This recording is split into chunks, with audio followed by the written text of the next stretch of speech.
Hello friends, welcome back to Shikshak Path. कैसे हो आप सभी? तो दोस्तों, कल की क्लास में हमने जैव विविधता एवं संरक्षण के क्वेश्चन की प्रैक्टिस की थी। आज हम बायोस्फीयर यानी जैव मंडल की थ्योरी को समझेंगे, जैव मंडल क्या होता है और इसके क्वेश्चन की प्रैक्टिस करेंगे।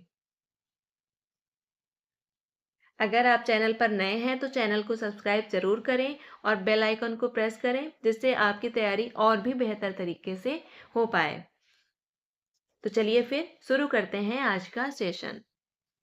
आज का टॉपिक है जैव मंडल यानी बायोस्फीयर।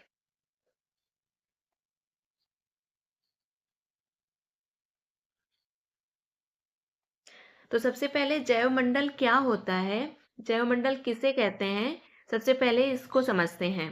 तो पृथ्वी का वह भाग जहाँ जीवन पाया जाता है जैव मंडल कहलाता है।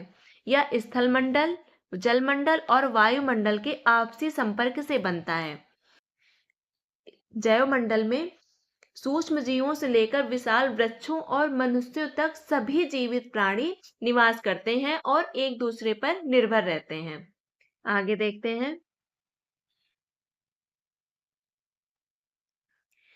जैव मंडल पारिस्थितिकी की सबसे बड़ी इकाई है क्योंकि इसमें पृथ्वी के सभी पारितंत्र सम्मिलित होते हैं। जैव मंडल को जलवायु, मृदा, सूर्य का प्रकाश जैसे प्राकृतिक कारक तथा वनों की कटाई, प्रदूषण और औद्योगिकरण जैसे मानव जनित कारक प्रभावित करते हैं। आगे देखते हैं। आगे देखते हैं जैव मंडल को प्रभावित करने वाले कारक। तो जैव मंडल को प्राकृतिक और मानव जनित दोनों प्रकार के कारकों का प्रभाव पड़ता है। तो प्राकृतिक और मानव जनित कौन कौन से कारक होते हैं, देख लेते हैं आगे। सबसे पहले देखते हैं प्राकृतिक कारक। तो जैव मंडल को जलवायु, तापमान, वर्षा, आर्द्रता, मृदा में पोषक तत्वों की उपलब्धता, प्राकृतिक आपदाएं जैसे भूकंप, ज्वालामुखी, बाढ़, सूखा, इन सब से प्रभाव पड़ता है। तो ये प्राकृतिक कारक हो गए। आगे देखते हैं मानव जनित कारक। तो मानव जनित कारक में ये सारे कारक आते हैं। वनों की कटाई, प्रदूषण में वायु, जल, मृदा, ये सारे प्रदूषण आते हैं। औद्योगिकरण और शहरीकरण। और अगला है अधिक जनसंख्या वृद्धि एवं जलवायु परिवर्तन। ये सारे मानव जनित कारक हैं। जैव मंडल आरक्षित क्षेत्र। तो जैव मंडल आरक्षित क्षेत्र क्या होता है? तो ऐसा संरक्षित क्षेत्र जहां वनस्पति, जीव जंतु तथा पारिस्थितिकी तंत्र को एक साथ सुरक्षित रखा जाता है।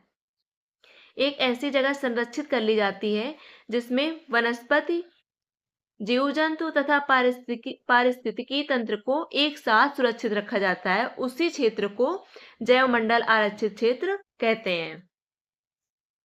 आगे देखते हैं।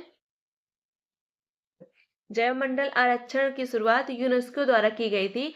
यूनेस्को ने एक कार्यक्रम की शुरुआत की जिसका नाम MAB रखा और इसकी शुरुआत 1971 में यूनेस्को द्वारा की गई।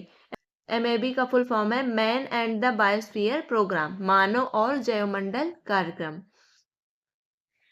ये कार्यक्रम यूनेस्को द्वारा चलाया जाता है और इसका उद्देश्य मानव तथा प्रकृति के बीच संतुलन बनाए रखना है। अगला पॉइंट है MAB कार्यक्रम का मुख्य कार्य संरक्षण से संबंधित सभी कार्यक्रमों का संचालन एवं समन्वय करना है। आगे देखते हैं। तो जैवमंडल आरक्षित क्षेत्र के कौन कौन से भाग होते हैं उसको समझते हैं।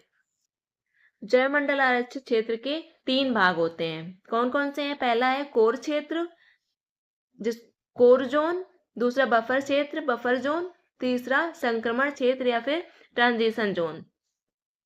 जैवमंडल संरक्षण क्षेत्र के जो सबसे अंदर का भाग होता है वो होता है कोर जोन।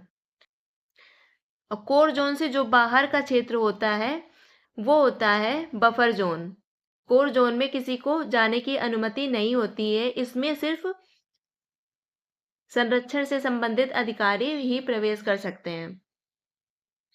दूसरा होता है बफर जोन और तीसरा है ट्रांजिशन जोन। ये सबसे बाहरी क्षेत्र होता है जिसे बोलते हैं ट्रांजिशन जोन। इन सभी जोन को अच्छे से डिटेल में समझते हैं। तो चलिए आगे देखते हैं। सबसे पहले है कोर जोन, उसके बाद बफर जोन, फिर आता है ट्रांजिशन जोन। ये है कोर जोन। तो कोर जोन के बारे में समझते हैं। कोर जोन जैव मंडल आरक्षित क्षेत्र का सबसे आंतरिक और पूर्णतः सुरक्षित भाग होता है। ये बायोस्फीयर का सबसे आंतरिक, सबसे अंदर वाला जोन होता है और पूर्णतः संरक्षित भाग होता है। जैव मंडल आरक्षित क्षेत्र का वह भाग जहां किसी भी प्रकार की मानवीय गतिविधि पूर्णतः निषिद्ध होती है। कोर जोन में किसी भी मानव की गतिविधि पूर्णतः निषिद्ध होती है, कोई भी अंदर नहीं जा सकता है।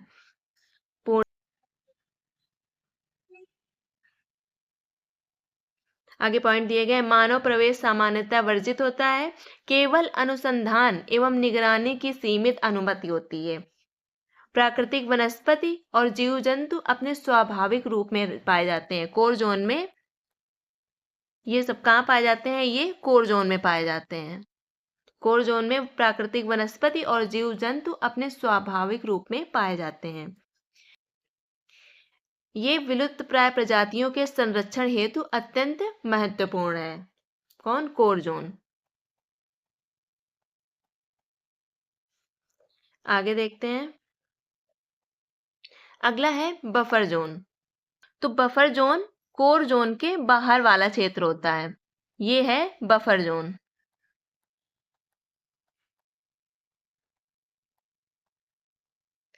तो बफर क्षेत्र या बफर जोन जैव मंडल आरक्षित क्षेत्र का वह भाग होता है जो कोर क्षेत्र के चारों ओर स्थित होता है। ये कोर क्षेत्र के चारों ओर स्थित होता है और उसे बाहरी प्रभावों से सुरक्षा भी प्रदान करता है। ये कोर जोन को सुरक्षा भी प्रदान करता है। बफर जोन में सीमित एवं नियंत्रित मानवीय गतिविधियों की अनुमति होती है। अगले पॉइंट में दिया गया, जैव मंडल आरक्षित क्षेत्र का वह भाग जहां सीमित एवं नियंत्रित मानवीय गतिविधियों की अनुमति होती है बफर क्षेत्र या बफर जोन कहलाता है। ये कोर क्षेत्र को यानी कोर जोन को सुरक्षा प्रदान करता है बफर जोन।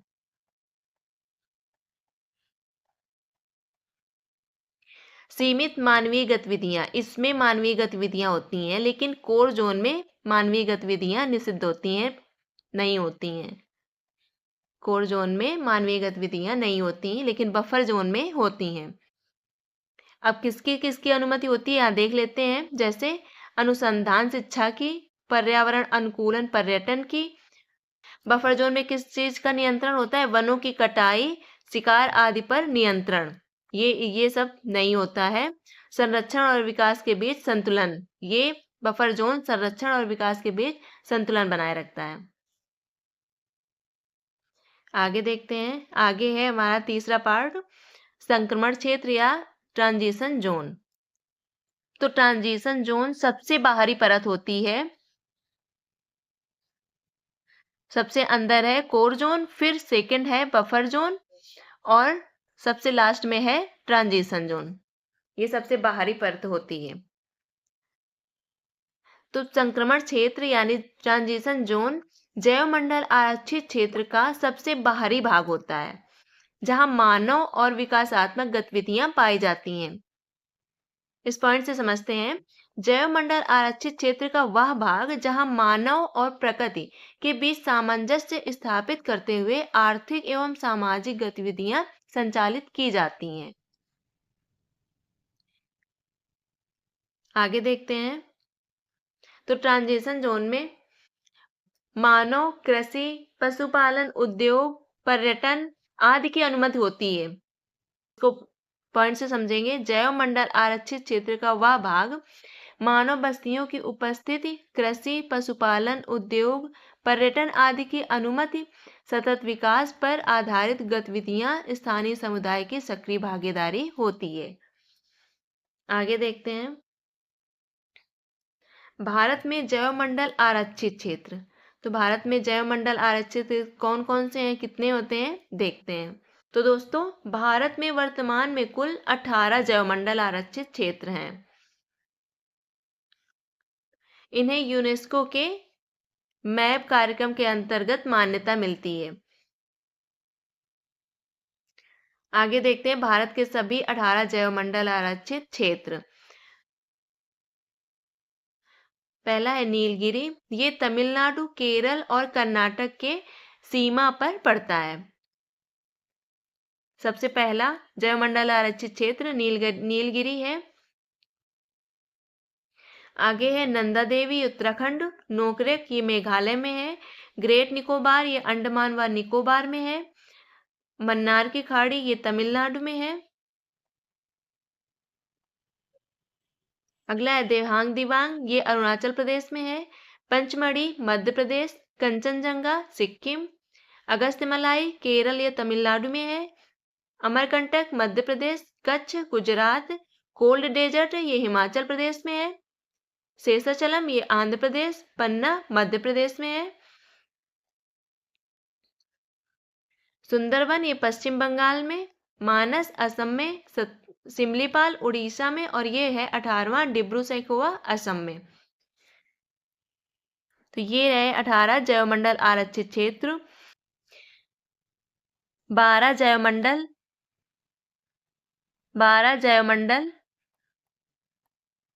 मैप द्वारा घोषित किए गए हैं और 6 केंद्र सरकार द्वारा घोषित किए गए हैं।